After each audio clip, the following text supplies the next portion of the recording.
정민구 활동가가 말씀하신 바와 같이 현재 시설에 있는 이들은 절반 이상이 10년 이상을 한 공간에서, 그리고 그 폐쇄된 공간에서 살아야만 합니다. 그런데 우리는 그것이 자발적이라고도 누군가는 해석합니다. 사회는 아무런 선택권도 주지 않은 채로 이들의 말을 오용하고 가족에게 부담을 전가하려고 하는 상황입니다. 더 이상 이렇게 지켜봐서는 안 됩니다. 비상식이 상식이 된 시대입니다. 누군가는 코로나 긴급탈시설법, 이것도 너무 급진적인 거 아니냐 저희에게 연락이 온 적이 있는데요. 오히려 비상식, 비합리에 가까운 건 그 사람들의 생각입니다. 사회적 거리두기 누가 약속했습니까? 장애계가 약속했습니까? 정부가 직접 공언하는 겁니다. 그래야만 감염되지 않는다. 그것이 바로 사회적 거리두기의 원칙인데, 그게 왜 장애인에게만 안 되는 겁니까? 왜 장애인만 계속 이런 식으로 살아야 하는 겁니까? 탈시설의 권리 왜 누리지 못하는 겁니까?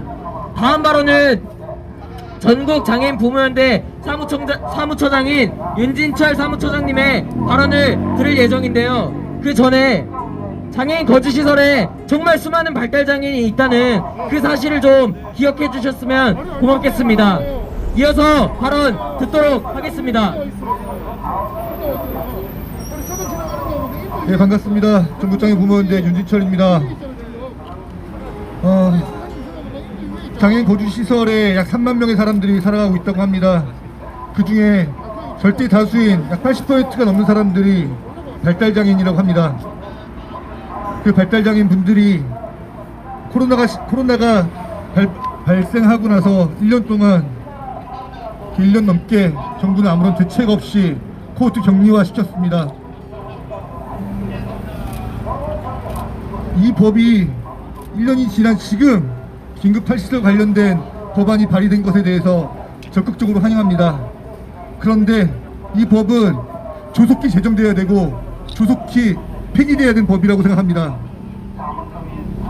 기본적으로 우리 사회에서 시설이 없어진다라면 더 이상 긴급탈시설이란 말 자체도 없어지는 것이라고 생각합니다. 지역사회에서 발달장애인들이 거주시설에 살아가고 있는, 자신의 의사결정할 수 없는 인권이 유린된 그 사람들이 본인의 의사로서 지역사회에 살아갈 수 있는 환경 만들어야 됩니다. 탈시설지원법, 긴급탈시설, 그런 맥락에서 시설이 폐쇄되어야 되고 지역사회에서 사람들이 사람답게 살아갈 수 있는 내용들을 담고 있다고 생각합니다. 그런데 지역사회는 어떻습니까? 지역사회는 발달장애인과 그 가족들이 살 수 있는 사회입니까? 불과 지난주 일요일이었습니다. 불과 지난주 일요일에도 발달장애인 부모가 스스로 목숨을 끊었습니다. 스스로 목숨을 끊는데 그 차 안에 발달장애인 자녀가 같이 다 있었습니다. 그 발달장애인 자녀는 그 엄마가 스스로 목숨을 끊고 그 목숨이 다 타서 사라지는 그 상황을 직접 목격할 수밖에 없었습니다. 저희는 추측합니다. 도대체 왜 자녀를 차에 두고 부모는 목숨을 끊을 수밖에 없었을까요? 지난 방배동 사건이 떠오르지 않을 수 없습니다. 방배동에서 엄마는 죽어갔고 그 모습을 자녀는 지켜봤습니다. 그리고 그 자녀는, 발달장애에 있는 그 자녀는 노숙생활을 하면서 부모의 죽음을 알렸습니다. 몇 달이 지나서 노숙생활을 끝내고 부모의 죽음을 사회에 알릴 수 있었습니다. 바로 그런 점, 본인이 죽었음에도 불구하고 자녀가 방치될 것을 우려하지 않았을까, 저는 그렇게 추측할 수밖에 없습니다. 지역사회 안전합니까? 지역사회 안전하지 않습니다. 발달장애인과 그 가족들이 목숨을 걸고 살아가고 있습니다. 탈시설 정책, 발달장애인과 그 가족들이 안전하게 살아갈 수 있는 그런 정책으로 확대되어야 됩니다. 시설을 반드시 없애야 되고 그들이 지역사회에서 안전하게 살아갈 수 있는 그런 지원 정책 처음부터 다시 설계해야 됩니다. 그동안 90년간 발달장애 그 가족들이 싸우면서 삭발하고 단식하고 목숨을 걸고 산보일기하면서 정책 하나씩 만들었지만 코로나 시기 발달장애인과 그 가족 옆에 정부는 없었습니다. 대한민국이라는 국가는 없었습니다. 오로지 그 발달장애인과 그 가족들 스스로만 자녀들을 돌볼 수밖에 없었습니다. 그들이 목숨을 잃고 사라져갈 때 정부 뭐 했습니까? 어쩔 수 없다. 사회적 거리두기, 당신들과 거리를 두겠다. 정부는 그렇게 발달장애인과 그 가족들에게 거리를 두었습니다. 저희가 당하겠습니다. 사회적 거리두기로 방치된 것이 아니라 저희가 국가와 정부에 닿아서 우리 이렇게 살고 있고 이렇게 죽어가고 있다 이렇게 외치겠습니다.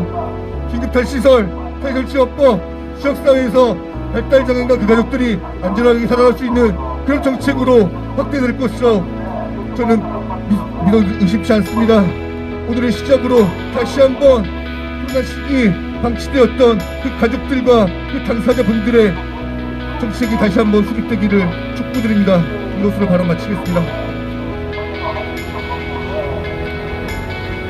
코로나 한 해 수많은 발달장애인이 죽었습니다. 수많은 발달장애인의 부모도 죽었습니다.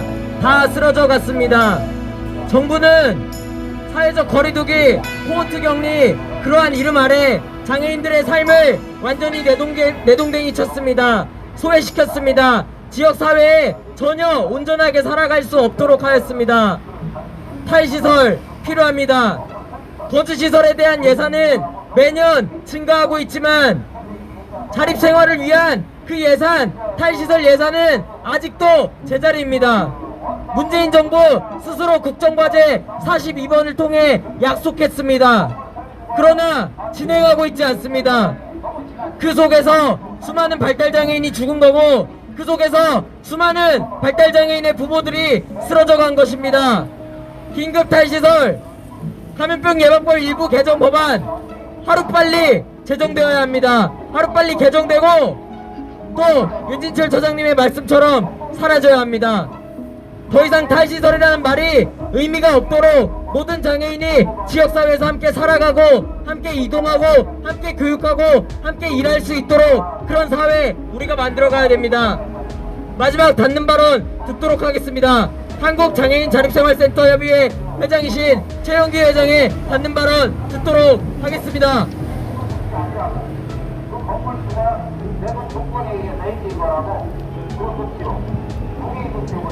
반갑습니다. 한국장애인 자립생활센터 협의회 최영기입니다. 먼저 탈시설 지원법과 또 간염병 예방법 개정 발의를 해주신 정혜은 의원님께 감사드립니다. 이 법률이 발의되었을 때 막강한 권력을 가지고 있는 시설협회에서는 지역의 의원들을 찾아다니면서 협박 아닌 협박을 하고 있다고 들었습니다.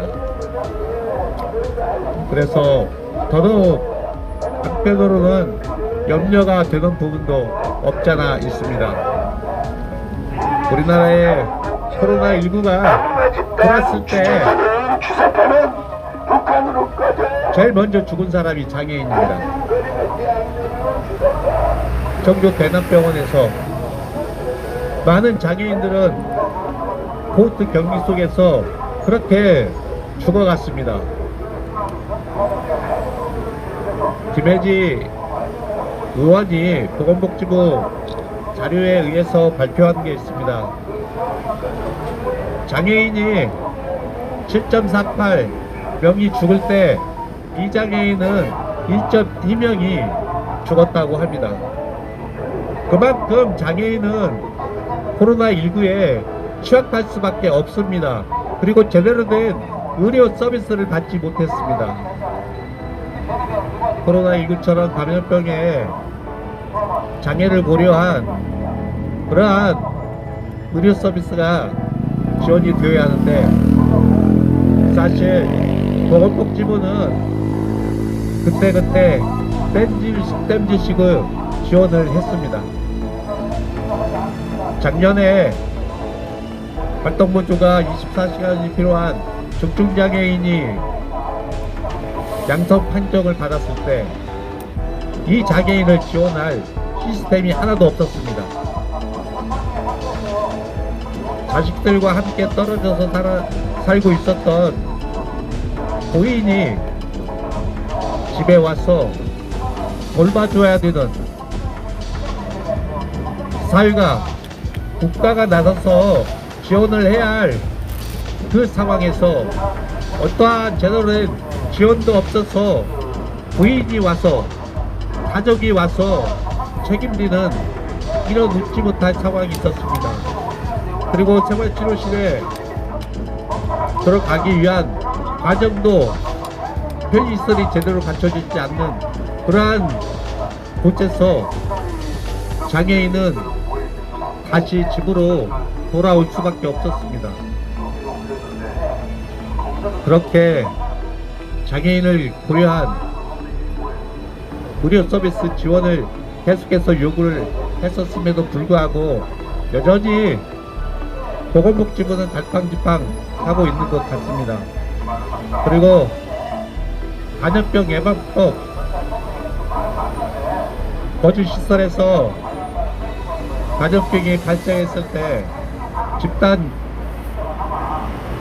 코로나19가 감염이 시작되었을 때 코호트 격리가 아닌 분산 조치를 의무화하는 그러한 법률이 개정되기 위해서 발의가 된 것들에 대해서 환영합니다.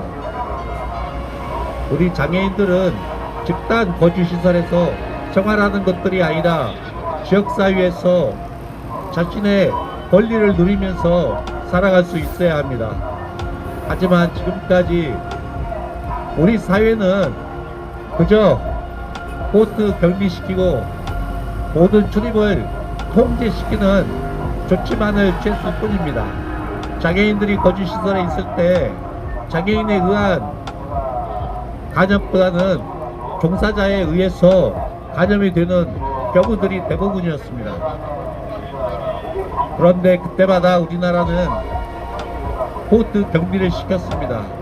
그래서 그 결과 감염자에 의해서 감염이 확산되는 그러한 일들이 발생을 했습니다.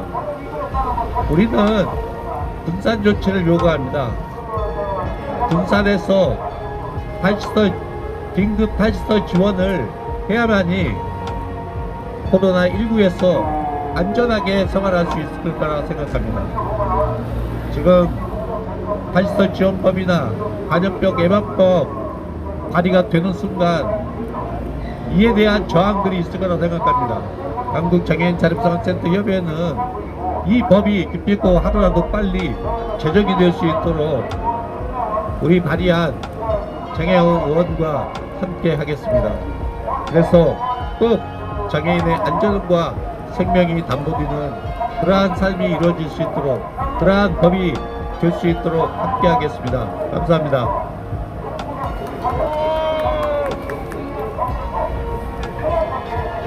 최용기 회장님의 말씀과 같이 장애인 거주시설에서의 감염은 거주인이 아니라 그 종사자로부터 시작됨에도 불구하고 결국은 훨씬 더 많은 장애인이 감염되고 맙니다. 이유는 하나입니다. 코호트 격리 당하기 때문입니다. 이것은 건강 불평등이고 사회 불평등입니다.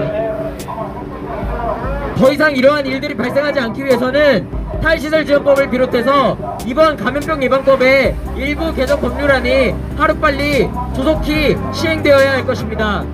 기자회견을 마치기 전에 마지막 끝구호를 크게 외치도록 하겠습니다. 두 가지가 있습니다. 첫 번째, 하나, 문재인 정부는 국정과제인 탈시설 정책을 즉각 이행하라. 하나, 국회는 감염병 예방법 등 긴급 탈시설법을 즉각 제정하라. 이것으로 기자회견 마치도록 하겠습니다. 감사합니다. 네, 수고하셨습니다.